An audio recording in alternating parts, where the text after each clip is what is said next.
Hello friends, welcome to DS kitchen. આજે આપણે ગુજરાતી ખાટી મીઠી દાળ બનાવીશું। તો એના માટે મેં અહીંયા અડધો કપ તુવેર દાળ લીધી છે। એને આપણે ગરમ પાણીમાં અડધો કલાક માટે પલાળી દઈશું।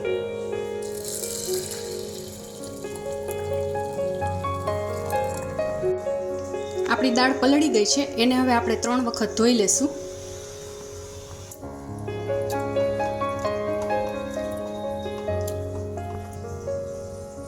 હવે આ દાળની સાથે એક અલગ વાસણમાં હું 1 ચમચી સિંગદાણા પણ બાફવા મૂકી દઉં છું અને મીડિયમ ફ્લેમ ઉપર આપણે એને 3 થી 4 વિસલ વગાડી લેશું।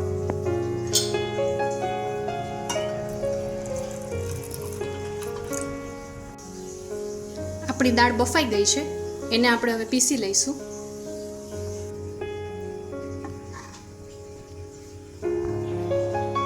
હવે આપણે તપેલીમાં 1 ચમચો તેલ ગરમ કરવા મૂકીશું।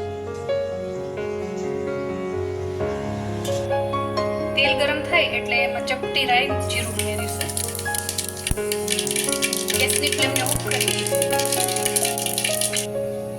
ચપટી હિંગ ઉમેરીશું।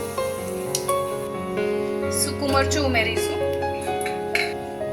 મીઠો લીમડો ઉમેરીશું। 1 નંગ લવિંગ ઉમેરીશું। 8 થી 10 મેથીના દાણા ઉમેરીશું।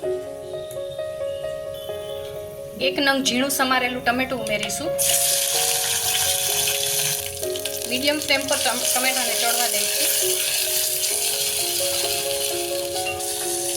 હવે આમાં આપણે પીસેલી દાળ ઉમેરીશું।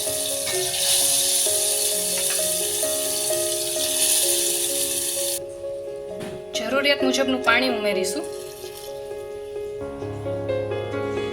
હવે આમાં આપણે 1 ચમચી આદુ મરચાંની પેસ્ટ ઉમેરીશું। સ્વાદ પ્રમાણે મીઠું ઉમેરીશું। ચપટી હળદર ઉમેરીશું। અડધી ચમચી લાલ મરચું પાવડર ઉમેરીશું। આપણે દાળ સાથે જે સિંગદાણા બાફ્યા હતા એ ઉમેરીશું। હવે દાળમાં આપણે 2 ચમચી જેટલો ગોળ ઉમેરીશું।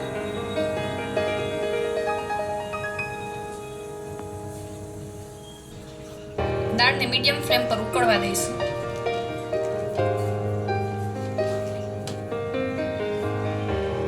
દાળ ઉકળે છે, હવે એમાં આપણે 2 ચમચી લીંબુનો રસ ઉમેરીશું।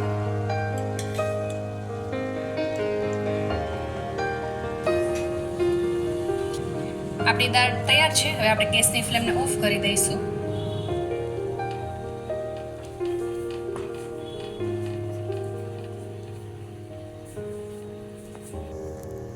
થોડી કોથમીર છાંટીશું।